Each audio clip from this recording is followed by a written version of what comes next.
আচ্ছা, এখানে আমরা কি করতেছিলাম? 2 এর পরিপূরক যোগ। তাহলে এখানে আমরা বলছি যে +22 আর -13 এর যোগফল নির্ণয় করো, ঠিক না?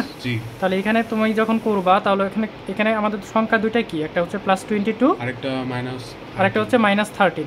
এই দুইটা সংখ্যার যোগফল আমরা বের করব কিসের সাহায্যে? 2 এর পরিপূরকের সাহায্যে। আচ্ছা, যখন এই ধরনের অঙ্ক 2 এর পরিপূরকের সাহায্যে যোগফল বের করবা, এখানে এটা খেয়াল রাখবা, এটা কিন্তু যোগফল বের করতে বলছে, হ্যাঁ? আর দুইটা সংখ্যা আমাদের কি, একটা হচ্ছে 22 আর একটা হচ্ছে 13। প্লাস কোনটা বলছে? এটা প্লাস হচ্ছে 22 আর মাইনাস হচ্ছে 13। যখন দেখবা একটা প্লাস দেয়া আছে একটা মাইনাস দেয়া আছে আর এটার যোগফল বের করতে বলছে, ঠিক আছে? তখন তুমি কি করবা? এই যে মাইনাস যেটা আছে এটাকে নিয়ে আগে কাজ করবা, ঠিক আছে? তাহলে এটা মাইনাস যেহেতু আছে, আমরা জানি যে আমরা যে ধনাত্মক সংখ্যাগুলো আছে এগুলো তো আমরা বাইনারিতে, আমরা যে বাইনারি যে সহজভাবে যেটা বের করি যে 1 2 4 এই কোডগুলোর সাহায্যে বের করি, তাই তো? তাহলে এখানে যেহেতু মাইনাস আছে, আমরা এটার আগে পজিটিভ যে বাইনারি মানটা আছে, পজিটিভ বাইনারি মানটা বের করব। 13 এর বাইনারি সংখ্যা কত আসে? এখানে যে আমাদের যে সিকোয়েন্সটা আছে বা কোডটা আছে 1 2 4 8, আমরা যদি এখানে দেখি যে এখানে 1 দিলাম, এখানে 1 দিলাম আর এখানে 1 দিলাম, 8 আর 4 12 আর 1 হচ্ছে 13। তাহলে এখানে 1 1, এখানে 1 আর এখানে যেহেতু কিছু নাই তাহলে 0। তাহলে 1 1 0 1 আসে আমাদের এটা কি আসে? +13 এর বাইনারি মান। একইভাবে আমরা যদি 22 এর দেখি, 22 এর এখানে আমাদের কত আসে? 16 আর 4 হচ্ছে 20, 20 আর 2 হচ্ছে 22। যেহেতু এই দুইটা কোড আমাদের লাগতেছে না, তাহলে 0 0, ঠিক না? তাহলে এখানে +22 এর আমরা লিখে দিতে পারি 1 0 1 1 0। আচ্ছা, তোমার তাহলে এখানে একটা জিনিস মনে রাখতে হবে, এটা যেহেতু 4 বিটের আর এটা 5 বিটের, যদি 4 বিট বা 5 বিট, 4 বিট বা তার বেশি হইলে এটা আমরা 8 বিটে করতে হবে 2 এর পরিপূরকটা, ঠিক আছে?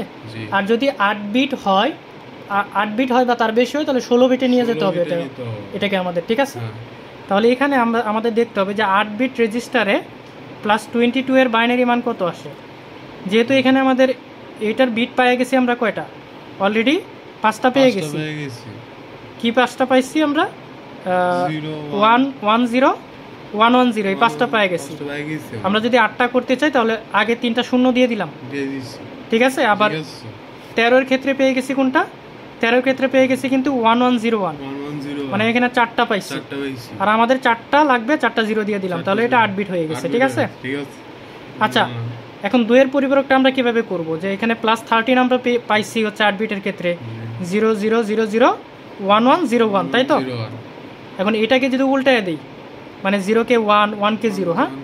তাহলে এখানে কি চলে আসে? 1 1, এই 0 এর জন্য 1, এই 0 এর জন্য 1, এই দুইটা 1 এর জন্য 0 0, আবার এটার জন্য 1, এই 1 এর ক্ষেত্রে এটা 0। যদি উল্টায় দেওয়া হয় তাহলে সেটাই হয়ে যায় আমাদের হচ্ছে 1 এর পরিপূরক, ঠিক না? আচ্ছা, 1 এর পরিপূরকের সাথে যখন আমরা +1 করব তখনই সেটা আমাদের কি হয়ে যাবে? 2 এর পরিপূরক হয়ে যাবে। 2 এর পরিপূরকটা তো আমি তোমার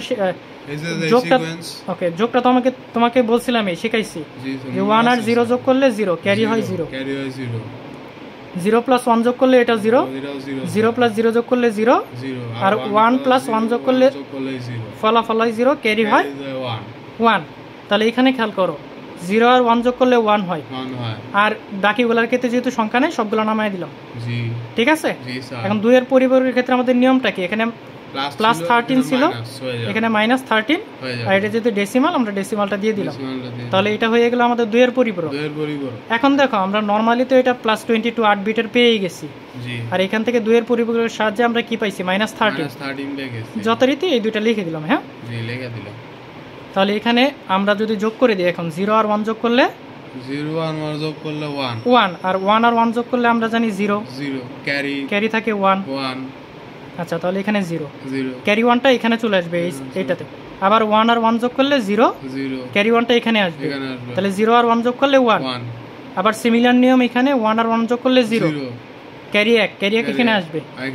আবার 1 আর 1 যোগ করলে 0, ক্যারি 1 এখানে আসবে। আবার 1 আর 1 যোগ করলে 0, ক্যারি 1 এখানে আসবে।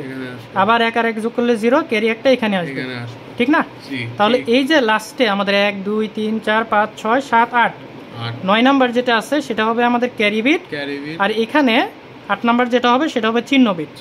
ক্যারি বিটটা যদি 0 হয় তাহলে ফলাফলটা আমাদের ধনাত্মক হবে, আর ক্যারি বিটটা যদি 1 হয় ফলাফলটা কি হবে? ঋণাত্মক হবে, এটা মনে রেখো, ঠিক আছে। আর এখানে 22 থেকে 13 বাদ দিলে এটা +9 চলে আসে।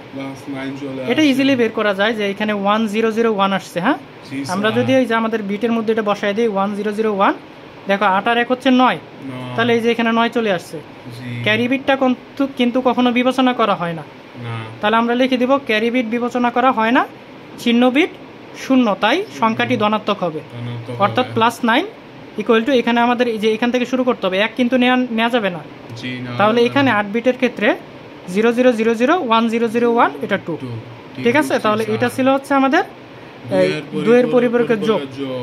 এটা 2 এর পরিপূরকের যোগ কি ছিল, একটা প্লাস একটা মাইনাস ছিল।